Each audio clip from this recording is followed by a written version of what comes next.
Which inflection point has impacted your life the most thus far? We're already starting off with a very good question. I I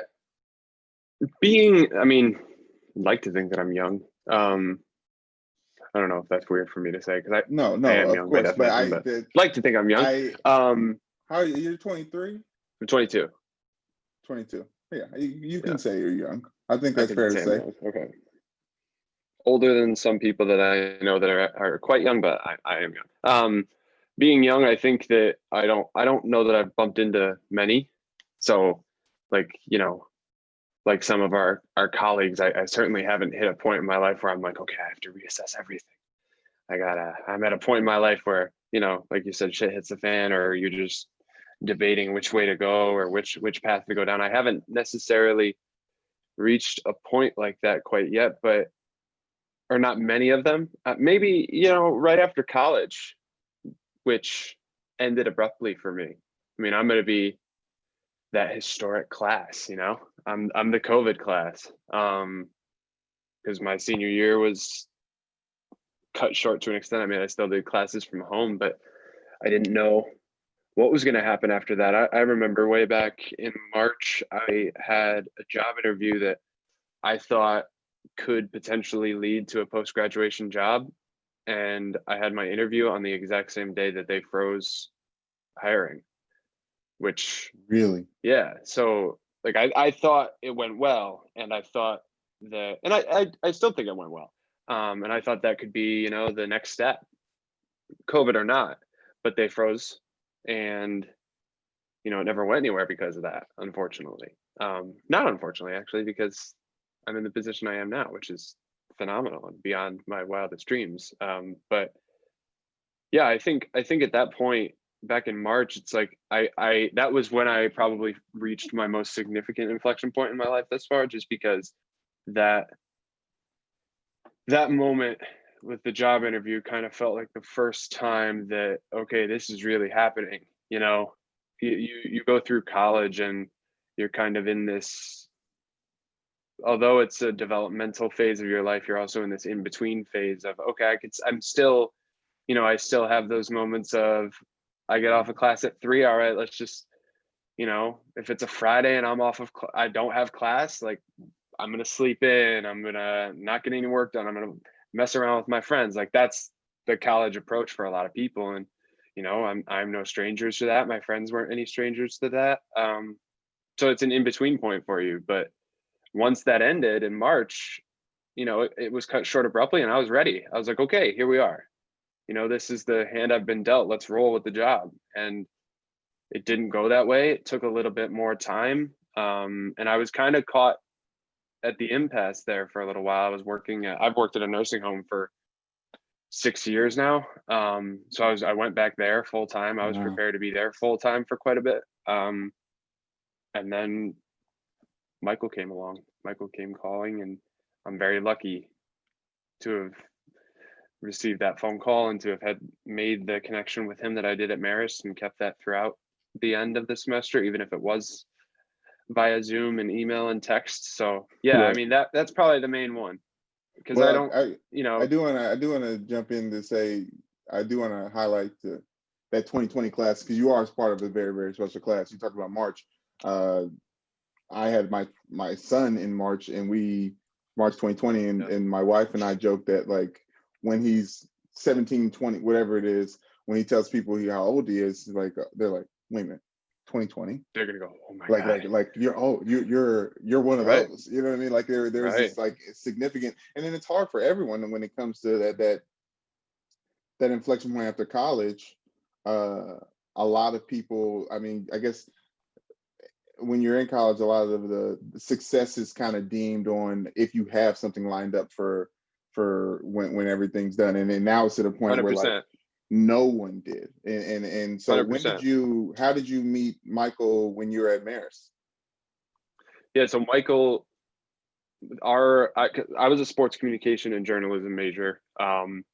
And so as a senior, you're obviously open with any major, you're open to a lot more of the elective classes that you can, you know, filter in and Right. kind of figure out the more specialized things. Like we would have, I don't know, I'm trying to think of other electives we had.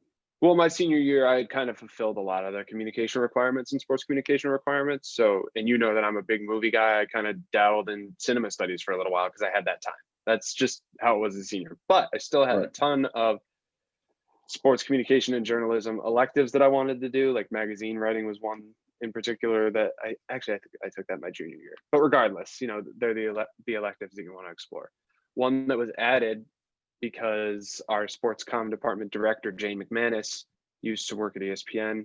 I believe she's now with Deadspin. And she did some New York Daily News in there too while I was at Marist. She's our director, very, very close with Michael from their days at ESPN and just staying in contact a long time. Wow. She brought Michael in to teach a class that was called The Interview, which was all about, you know, proper interview practices, you know, the right way to ask questions. It tackled everything. We would watch interviews, pick them apart.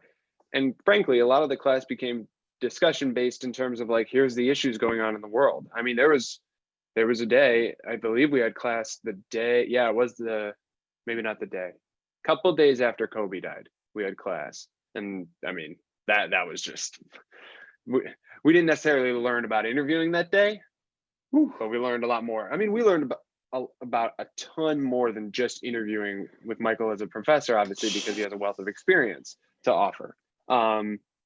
But yeah, I mean, that was one of our classes. The fact that you had to be in class that day, I mean, and go back to film, the last time I was in a theater, I went to see Parasite in theaters. Oh man, on the came day? home, was talking to my wife about the film. You know, we knew it was going to be up for one, and like, you know, fantastic movie. Right. Oh, incredible. So much fun, and just kind of diving through why, and then you know, you sit on the couch and you pull your phone open, and it's like, and then that's when obviously my silence. I'm sorry. That's what it felt like. That's when the news hit, and you kind of just, and it was 2020 for a lot of people started that day, and the you know, the negativity that was there. So anyways, I don't want to take you off track, but wow, that's okay.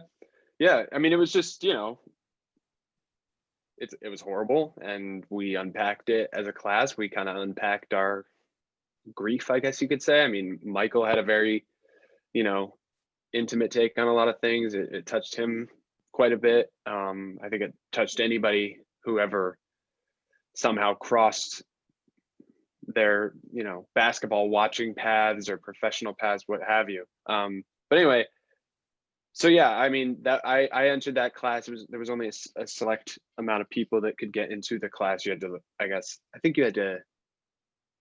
it was either something like you had to email about it, or just you had to be lucky enough to type in the CRN number to sign up quickly enough. And I was lucky because I had great connection with Jane, and I was just real excited to get into the class. So I made sure that was the first one I typed in and pressed submit quickly enough. But when he came in and was kind of planning the class, he's never taught a class before. You know, he's not a professor by trade. I don't believe he ever had the intention to be. It was just kind of like this opportunity presented itself and he was game. And so Jane kind of asked me to help sort of be a liaison in terms of, you know, the student to the professor to the rest of the students. Yeah, like kind of the liaison between the class and the professor to kind of show him anywhere from, like, he would talk to me sometimes about like, how do you think that lecture went? Or he'd even ask me to do some stuff that I am doing now. Like, you know, can you give me some notes on this stuff? Can you send the class emails? You know, I set his appointments now, and I was setting appointments back then. It's full circle, really. But yeah, that's kind of how we got to know each other a little bit, just being in contact even back then. And then when I came home, I was still in contact with him through the class, and I can't remember exactly when it was, but he gave me a call, and you know, he had mentioned in passing, kind of like, yeah, you know, is being an assistant something you'd be up for? because there's a possibility I might need one. I might be doing this show on Peacock. I'm trying to, dip my toes in the production game with this new company that I'm going to be starting. I might be needing an assistant down the road. And I was like, yeah, I mean, 100%, love to. But it was kind of just like, might be needing this. And then I remember it was either a couple days later or like a week later, he gave me a call. I was like, yeah, I definitely need an assistant. I was like, all right. And that's how I met him and how I ended up working for him. Damn, that's awesome. Like, because classes obviously lead to those type of, in theory, the best case scenario, your favorite class that you take and the relationship with the professor in that class, or like, can lead to something more. And even in this time of turmoil for you, it was exactly what you needed when you needed it, and you proved yourself from just being exactly who you are. And that's kind of how you ended up in this seat too. I didn't know this background, and that's why it's extremely it's extremely interesting. That's awesome. And like it's like a cream of the crop level stuff. I don't know if I was cream of the crop, but I mean, who else in that class was, who's working for Michael right now? I can't. Those people. Nobody that I know of. I mean, nobody else that I know of. Oh man. Well, I do want to. I kind of want to get personal too, because go for it. You said your mother was a teacher, or is a teacher. My mom, I need to reach out to her. She retires today from being a counselor, and I was kind of with her when she was getting her master's to get into teaching, just to kind of make more money for the family and things like that. But I feel like this could end up telling a lot about yourself as well in this question. But if you could describe your relationship with your mother in 2 words, what would they be and why? Oh, that's a good question. In 2 words, man. I'm a classic overwriter. Editors hate me. No, hopefully they don't hate me.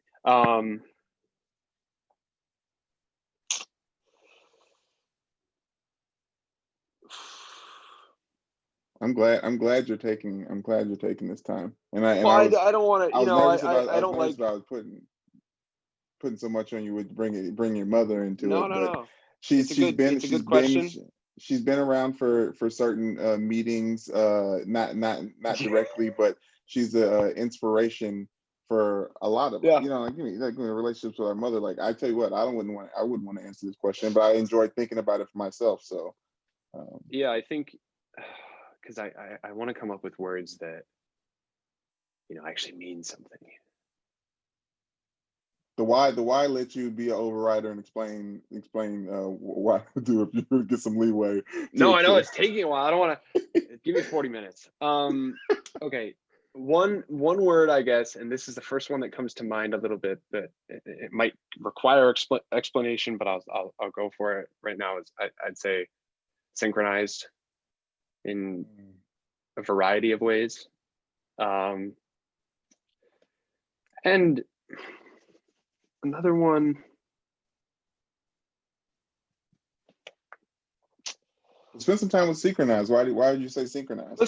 Sure. Let's go for it while I try to rack my brain for another one. Everybody kind of says that they're, obviously I'm my mother and my father's son.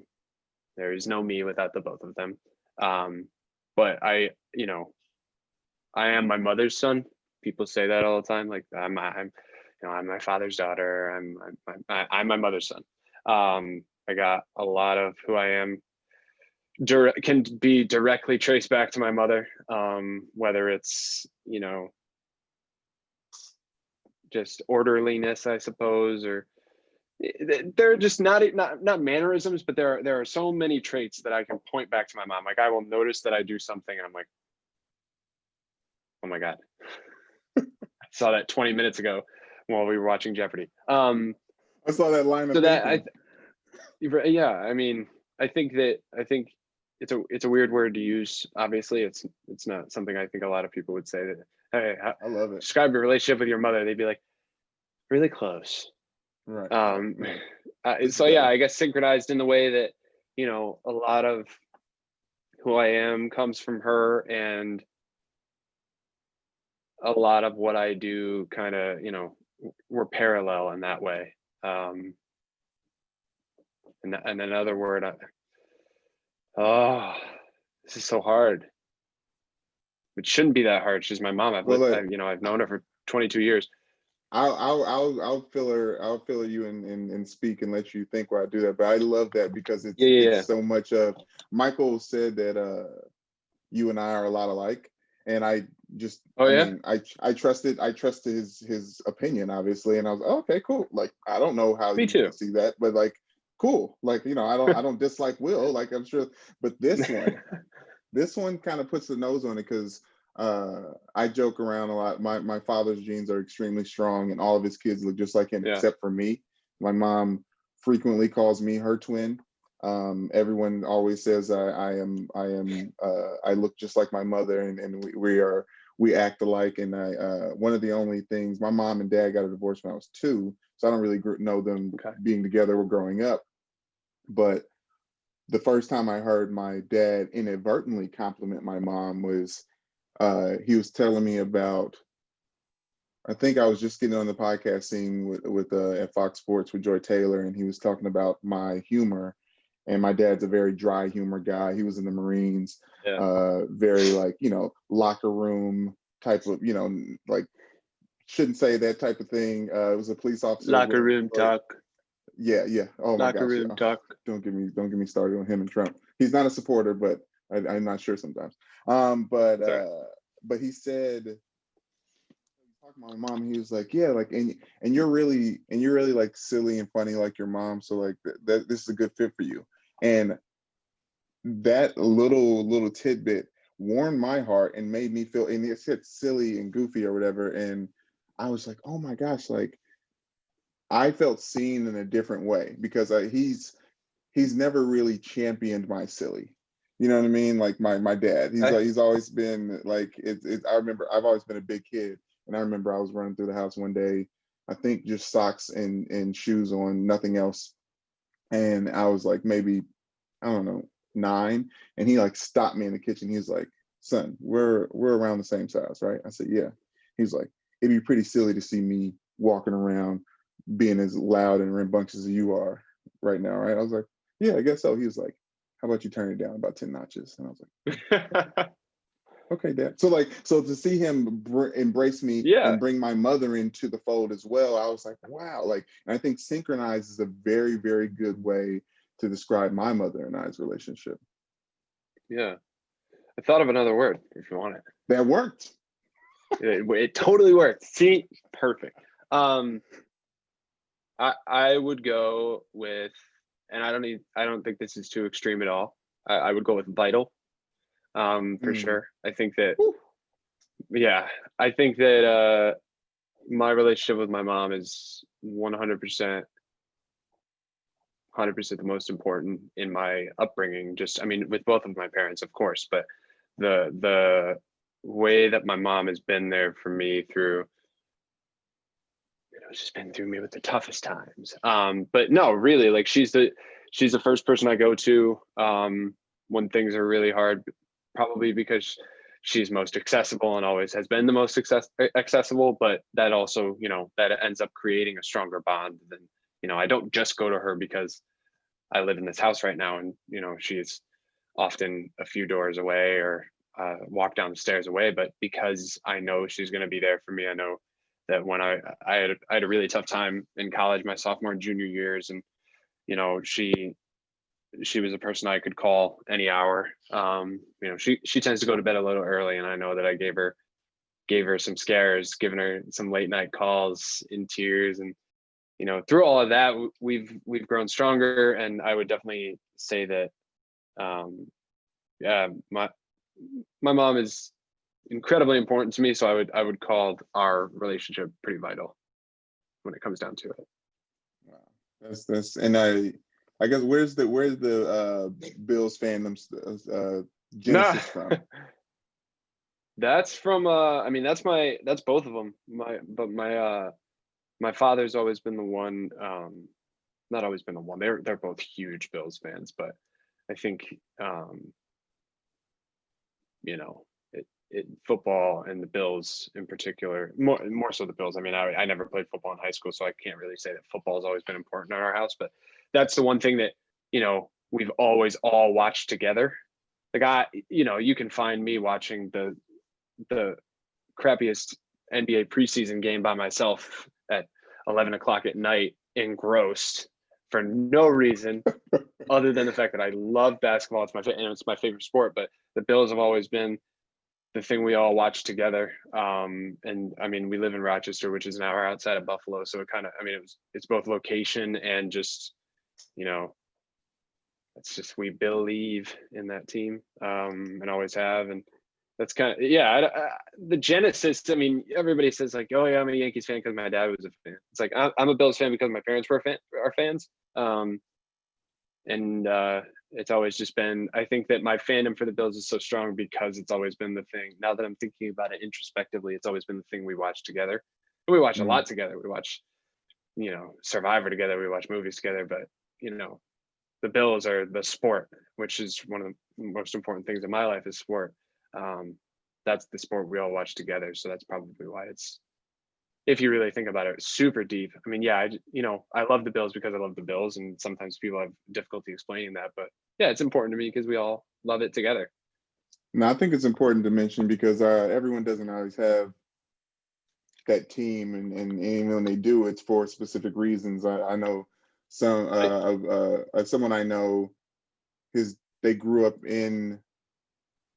His dad came over from China, and they grew up in New York City. And he was very much like, he didn't want to be, his dad was an immigrant and didn't want to be known as like, didn't want to hate any team. So he was like, I'm a Mets, Yankees, Giants, Jets fan. Like he wanted to encapsulate all Islanders, Rangers. And then he was like, no, like and so he as a son became a huge Tampa Bay Buccaneers fan and just like ran with it, and is like hardcore Bucks fan. And it was it was in reverse of it was like in spite of his father's like, I love everyone in this area codes and the adjacent area codes fandom. So it is, I think it means a lot. And the fact that you guys watching things together is a big part of it as well. Is that where your love for film and television comes from as well, watching it with your family?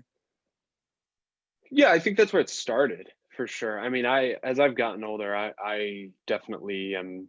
I would say that I've kind of formed my own relationship to film. It's hard for me to, I guess when I was in high school, late high school, though, I started to, make a concerted effort to make sure I watched every Oscar nominee. Like in high school, that was the goal. And then I took that to college and met some friends that wanted to do the same thing.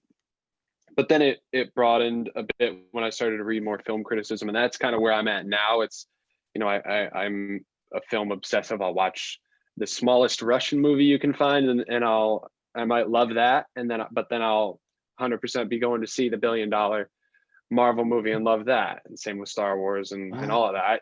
I mean, I'm the biggest nerd you're going to find. I've seen all the Harry Potters 450 times over, and same with Star Wars and Marvel. But I'll also love the tiniest film from freaking Georgia, not the state, the country. Like that's the sort of stuff I love. But I would say that the reason that all started is because my parents, I mean, you watch, like I said, I watched the Bills with my parents. I watched a lot of movies and television with my parents and my family. My mom will always bring up how back in the day that when we would make more of an effort and it was kind of more of a routine to have a movie night, whether it was a Friday or a Saturday, like that's what we were going to do. She always brings up, how they would recommend we watch a movie, and my brother and I would groan and want to watch something maybe on the comedic side or on the, more up our alley than say Fried Green Tomatoes or Apollo 11. Those are the two that I can think of, because I know that if my mother were to watch this, she'd be like, yes, I told you that was going to be good and you didn't think so. And then you watched it and you loved it. And she's right, because both those movies are great. And I wouldn't have watched them if she hadn't put them on and said, sit and watch this. Apollo 11, fantastic. But that's kind of where it started, because they introduced us to stuff like that. They introduced us to Star Wars at an age when they figured we could enjoy it, and I became obsessed with that. My brother became obsessed with that, and then I transitioned to Harry Potter at the same time, and it's stretched throughout my life. Marvel as well, and but then later on, I started to find people to read and find the movies that they were talking about, and however I had to, I would find those movies and give them a watch. And so that's where I've found myself maybe a bit more interested than I ever thought I might be. Yeah. And challenging my yourself. favorite. If you were to, yeah, if you were to ask me what my favorite movies were, I probably wouldn't give you a Marvel title or a Star Wars title. Maybe, Right. I mean, I they'd lump in there, but I love those movies. But if you were like, hey, give me a list of your 10 favorite movies, I don't think they'd be on there, because I've tried to broaden my horizons a bit, and luckily have found a lot that I love because I've broadened those horizons and tried to watch more and more and more every year. I mean, that's always my approach. I'll watch anything as long as it sparks some sort of intrigue. And if I like it, I like it, and if I don't, I don't. But at least I watched it. Yeah, in class freshman year. Well, here, let me date myself real quick. I'm old enough that, and also the Kentucky state education is flawed enough that we went on a field trip to every Harry Potter movie, like growing up. And then it got to the point where like I was going with my class. college football friends, like just, you know what I mean? Like when they killed Dumbledore, or whatever, you know what I mean? Like I was like, oh man, watching that with the like all these guys in the football team who kind of grew up with the crazy how Dumbledore kind of a villain. That's just fun. No, I'm just oh my gosh, the Phoenix.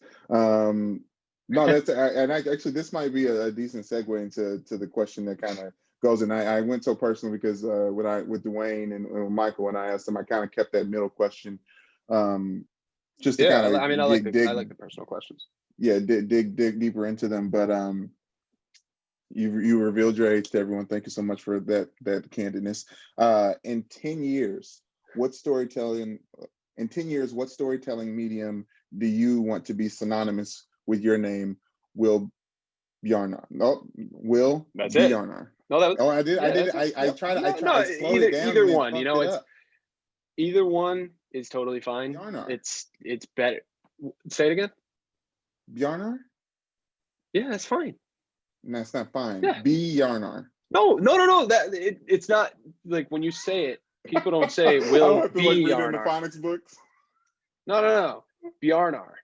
Like it can be like you could change the J in my name to a Y, and people would get it. Bjarnar. It's fine. It's not Bjarnar. You're good. Don't worry about it. Let me bring it back to the top then. In 10 years, Will Bjarnar. I fucked it up again. Will Bjarnar. No, that's it. What storytelling medium do you want to be synonymously tied to your name? Writing. And easiest answer all day. And that's the thing I've been wanting to do forever. At least as long as I can remember. And I've always liked doing it and loved doing it. It's probably later into my high school years and college years that I actually realized like that's definitely the thing I want to do and hope to do. Writing, editing, that sort of thing. In college, when I went into college in late high school, I really wanted to do radio as well, somehow. Back when I was a kid, I was like, "Ooh, Sports Center, that looks good. Let's do that." I don't want to do that anymore. Yeah, it's definitely writing. How did that trump? How did yeah? I'm sorry for the verbiage, but that's what no. How did that trump film and television, and specifically film, since we kind of waxed poetic about that in Sure. last couple minutes. Well, it's, I've always been more interested in writing about them than making them, or I'm more interested in unpacking the concept of making them and the process of making them than I am making them. I've always, I do have a dream someday. I would love to write a screenplay if I'm lucky enough. If I can, come across the idea. That's the first part of the battle. I would love to do that, but then again, but I don't know if I would ever have the skill or the ability or the wherewithal to make it. I'm interested in doing it. I'd love to adapt something too. Like when I read books, this is how dorky I am. When I read books, I'm like, could I adapt this into a movie, or could this be adapted into a movie? And there have been times where I'll read something and then it does get adapted into a movie. I'm like, oh man, I knew it. You want to get, But you yeah, willing to win the Oscar for best adapted screenplay? 100%. Yes, absolutely. That would be really cool to win an Oscar. I would love to do that somehow. But yeah, Speaking of I've Kobe. always been more, you said, yeah, I've always been more interested in the idea of writing about the thing than doing the thing. And, when it comes to sports, I've always loved, I obviously when I was a kid, I wanted to make the NBA, but come on. It's just not happening.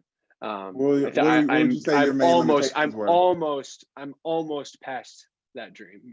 I'm holding out a little bit of hope, but I'm COVID and all. That's my excuse. COVID. That's it. Yeah. Some people are like, yeah, my coach didn't send my tapes in, or I got hurt in high school. No, it's coronavirus. My main limitations, we don't have to talk about that. My main limitations is that I didn't play. I made the high school team, and I spent more time moving my arms to wave a towel in celebration than I did to shoot the ball. But no, I've always, you say, what kind of storytelling do you want to be synonymous with your name? And my answer would probably be just storytelling in the written form, but storytelling.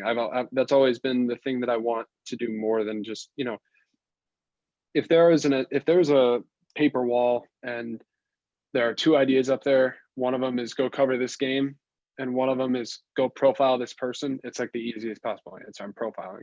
I don't, gamers are fine. I can make a gamer fun.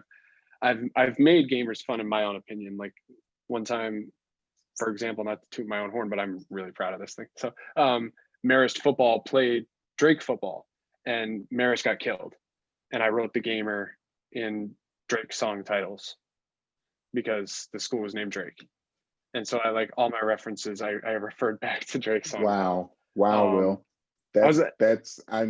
If I didn't know, I'm so glad you dropped that. That's the flex of all flexes. And that's one of the things that, like, flex. you got to work. Trying to flex. No, I'm saying, but like, I always say that you have to bury the thing you're most proud of next by like another big accomplishment. Like that one might stick on your resume for a long time. No, it's I won't lie, I have sent it in some of my job applications in the past for writing jobs. No, but yeah, I've always just been interested in being able to tell a story in a way that it hasn't been told, and whether it's sports or film or anything along those lines, that's, I want to explore all of that. And that's why I am glad that throughout college I got more and more into film and into covering it in certain ways and reviewing them. And more of my writing clips are in the sports space, but I'm glad to have both of those disciplines and be equally passionate about both of them, because I think it opens me up to more writing opportunities down the road, and two, it's just I'm not closed off to any kind of storytelling. I love learning about things and people and other stories that I can then expand upon. So it might be a lame answer, but I want to be synonymous with storytelling in the written form. No, that's amazing. I'm glad you went that way too, and I'm also glad to hear about your time playing high school basketball. There's a common thread. Are you sure? No, I am. I think there's a common thread with everyone involved, the family that is Inflection Point Entertainment at this point in time in 2020, before we roll into 2021 very soon here. there's this complicated relationship with sports, personally, right? Like there's Oh yeah, no, I think so for sure. Dwayne going to West Point but having a very, very difficult time there, just as a person individually, and his time on and off the bench there. Michael, who talks about his high school, his time playing high school football, obviously beating Eli Manning in the playoffs, but always being quick to say that Dwayne played more in high school than he did when they played on the same team. He always loves to say, "I was on the team." Like, right. Like if Dwayne says in a meeting, we played high school football together, Michael will say, "I was on the team." You can guarantee that any meeting.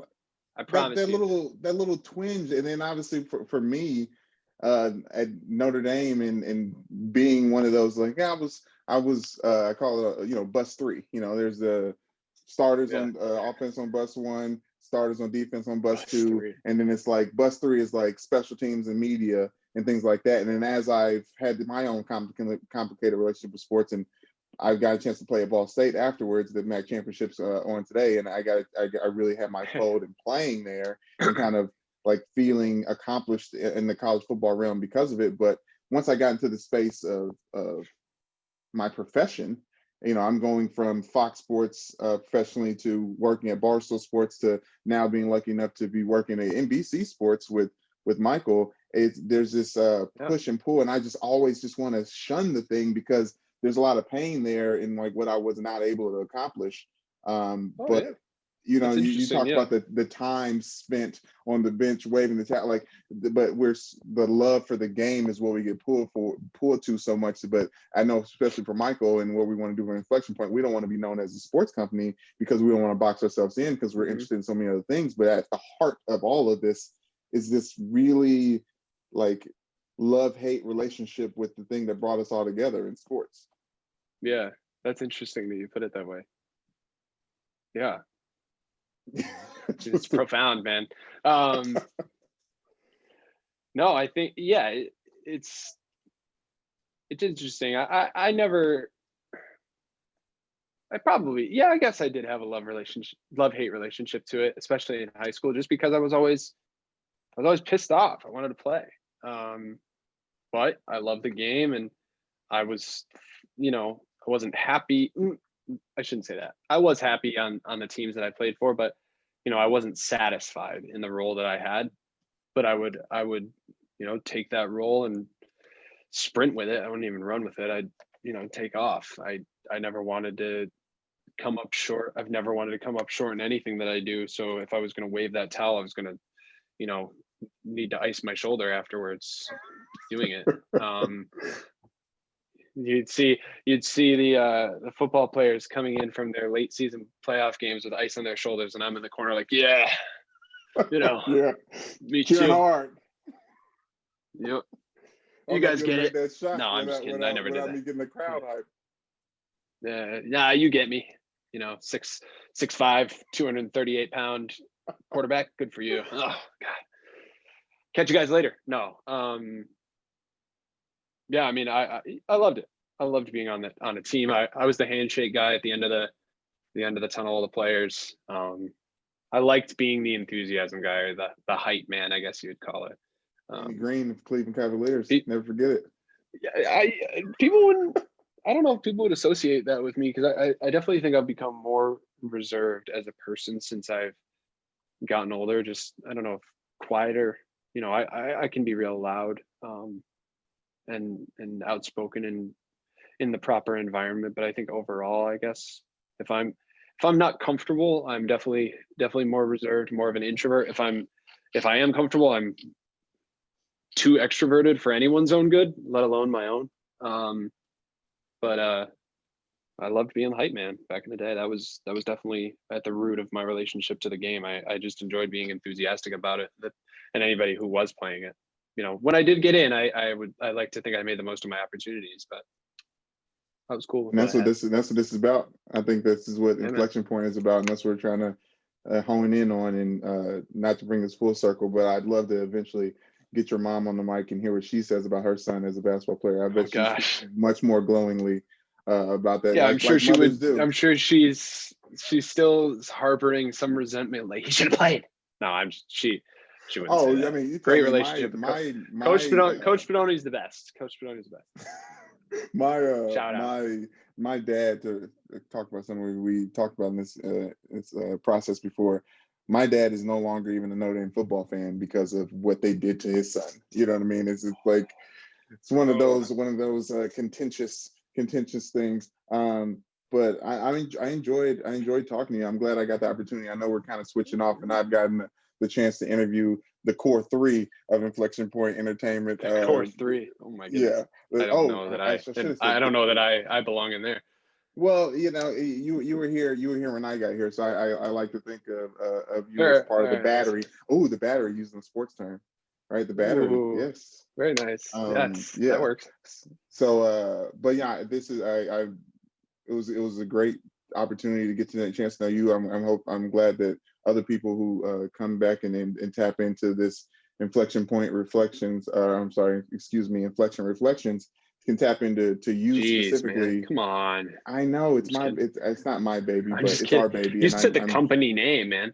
I know. You said the company name. It works. Yeah, it's the company name, and this is the segment within it. But kind of like a name drop. It's kind of like a name drop. I like this as a way to kind of retroactively, and I'm looking forward to this living, because you know YouTube's not going anywhere, and for a 32-year-old Will to look back on this. Not that we know of. Yeah, no, it's not. Yeah, it's not going. I've already come to terms with the fact that Twitter and Facebook might outlive me, and it doesn't sit well with me. Too big. TikTok can go. TikTok can go. Thank you for your Inflection Reflection, sir, and I am looking forward to watching you at this point in time in your journey and seeing you really just see all these things to fruition. Your name being tied directly to storytelling, man. I hope so. That's the long-term goal, you know. That's the goal always. Not even just long-term, but thank you. It's very kind of you to say this. Has been the honor of a lifetime to do this with you, sir. I really do appreciate your time. We really are getting started with some. I was texting Megan the other day. I was like, this feels a little different, and I'm glad. It feels good, man. We're on the same page. Yeah. All right, buddy. Exciting stuff. All right.